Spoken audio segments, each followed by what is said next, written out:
ಅಕ್ಕಿ ಮತ್ತು ಸೌತೆಕಾಯಿ ಬಳಸ್ಕೊಂಡು ಒಂದು ರುಚಿಕರ ದೋಸೆ ಮಾಡೋಣ ಬನ್ನಿ. ಹಿಟ್ಟು ಹುಳಿ ಬರ್ಸೋ ಅವಶ್ಯಕತೆ ಇಲ್ಲ, ರುಬ್ಬಿದ ಕೂಡಲೇ ಮಾಡಿಬಿಡ್ಬೋದು. ಮಸಾಲೆ ಎಲ್ಲ ಹಾಕಿ ಮಾಡಿದ್ದೀನಿ. ಉದ್ದಿನಬೇಳೆ ಬೇಡ, ಅವಲಕ್ಕಿ ಬೇಡ. ನಮಸ್ತೆ ವೆಜ್ ರೆಸಿಪೀಸ್ ಆಫ್ ಕರ್ನಾಟಕಕ್ಕೆ ನಿಮಗೆಲ್ರಿಗೂ ಮತ್ತೊಮ್ಮೆ ಸ್ವಾಗತ. ಮೊದಲಿಗೆ 1 ಕಪ್ಪು ದೋಸೆ ಅಕ್ಕಿನ ನೆನೆಸಿಟ್ಕೊಳ್ತಾ ಇದ್ದೀನಿ. 1 ಕಪ್ ಅಂದರೆ 240 ml. 4 ರಿಂದ 5 ಗಂಟೆ ನೆನೆಸಿಡಬೇಕು. ನಿಮಗೆ ಟೈಮ್ ಇಲ್ಲ ಅಂತಂದರೆ 1-2 ಗಂಟೆ ನೆನೆಸಿದ್ರೂ ಆಗುತ್ತೆ, ಅಥವಾ ರಾತ್ರಿ ನೆನೆಸಿಟ್ಟು ಬೆಳಿಗ್ಗೆ ದೋಸೆ ಮಾಡಿದ್ರೂ ನಡೆಯುತ್ತೆ. ನೆನೆಸಿರೋ ಅಕ್ಕಿನ ನೀರು ಬಗ್ಸಿ ತೆಗೆದು ಮಿಕ್ಸಿ ಜಾರಲ್ಲಿ ತೊಗೊಳ್ತಾ ಇದ್ದೀನಿ.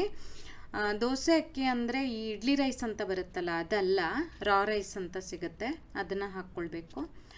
ಆಮೇಲೆ ಇಲ್ಲಿ 1 ಕಪ್ಪು ಅಕ್ಕಿಗೆ 1 ಕಪ್ಪು ಸೌತೆಕಾಯಿಯನ್ನು ತೊಗೊಳ್ಬೇಕು. ನಾನು ಸಿಪ್ಪೆ ಏನೂ ತೆಗೆದಿಲ್ಲ, ಹಾಗೆ ಹೆಚ್ಚಿ ತೊಗೊಂಡೆ. 1/4 ಕಪ್ಪು ಹಸಿ ತೆಂಗಿನ ತುರಿ, 2 ಹಸಿ ಮೆಣಸಿನ್ಕಾಯಿ, ಅರ್ಧ ಚಮಚ ಜೀರಿಗೆ, ಒಂದು ಸ್ವಲ್ಪ ಕೊತ್ತಂಬರಿ ಸೊಪ್ಪನ್ನು ಹಾಕ್ತಾ ಇದ್ದೀನಿ. ಇದರಲ್ಲಿ ಈ ಕೊತ್ತಂಬರಿ ಸೊಪ್ಪು, ಹಸಿಮೆಣಸಿನ್ಕಾಯಿ, ಜೀರಿಗೆ ಆಪ್ಷನಲ್ಲು.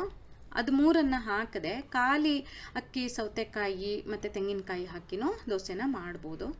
ಇಲ್ಲಿ ನುಣ್ಣಗೆ ರುಬ್ಬಿ ಒಂದು ಪಾತ್ರೆಗೆ ತಗೊಳ್ತಾ ಇದ್ದೀನಿ. ಆನಂತರ ಅಗತ್ಯ ಇರೋಷ್ಟು ನೀರು ಹಾಗೂ ರುಚಿಗೆ ತಕ್ಕಂತೆ ಉಪ್ಪನ್ನು ಹಾಕ್ಕೊಳ್ಬೇಕು. ಈ ದೋಸೆ ಹಿಟ್ಟು ರವೆ ದೋಸೆ, ನೀರು ದೋಸೆ ಹಿಟ್ಟೆಲ್ಲ ಇರುತ್ತಲ್ಲ, ಅದಕ್ಕಿಂತ ಒಂದು ಸ್ವಲ್ಪ ಗಟ್ಟಿಯಾಗಿದ್ದರೆ ಸಾಕು. ಆದರೆ ತೆಳ್ಳಗೆ ಇರಬೇಕು. ನಾವು ನೀರು ದೋಸೆ ಮಾಡೋ ಥರನೇ ಈ ದೋಸೆನ ಮಾಡ್ತೀವಿ. ಇಲ್ಲಿ ನೋಡಿ, ಈ ರೀತಿ ಇಷ್ಟು ಈ ಹದಕ್ಕೆ ಇರಲಿ. ಈಗ ಇದನ್ನು ಚೆನ್ನಾಗಿ ಪಳಗಿರುವಂತಹ ಕಬ್ಬಿಣದ ಹಂಚಲ್ಲಿ ಅಥವಾ ನಾನ್ ಸ್ಟಿಕ್ ತವ ಇರುತ್ತಲ್ಲ, ಅದರಲ್ಲಿ ಮಾಡಬೇಕಾಗತ್ತೆ. ನಾನು ಕಬ್ಬಿಣದ ಕಾವಲಿಯಲ್ಲಿ ಮಾಡ್ತಾ ಇದ್ದೀನಿ. ಮೊದಲಿಗೆ ಎಣ್ಣೆನ ಹಚ್ಚಿ ನೋಡಿ, ಈ ರೀತಿ ದೋಸೆನ ಮಾಡಬೇಕು. ಅದೇ ನೀರು ದೋಸೆ, ರವೆ ದೋಸೆ ಎಲ್ಲ ಮಾಡ್ತೀವಲ್ಲ, ಅದೇ ಥರ ಮಾಡಿಕೊಂಡ್ರೆ ಆಯಿತು ಅಷ್ಟೇ. ಆಮೇಲೆ ಮುಚ್ಚಳ ಮುಚ್ಚಿ ಒಂದು ಸ್ವಲ್ಪ ಹೊತ್ತು ಬೇಯೋದಕ್ಕೆ ಬಿಟ್ಟು ಮೇಲಿಂದ ಸ್ವಲ್ಪ ತುಪ್ಪ ಹಾಕಿ ಕಾಯಿಸ್ತಾ ಇದ್ದೀನಿ.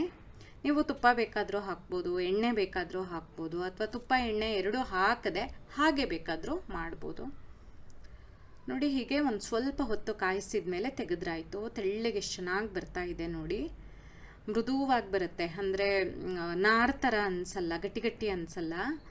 ಚಟ್ನಿ ಜೊತೆ ಅಥವಾ ಚಟ್ನಿ ಪುಡಿ ಜೊತೆ ಅಥವಾ ತುಪ್ಪದ ಜೊತೆ ಬಡಿಸ್ಬೋದು.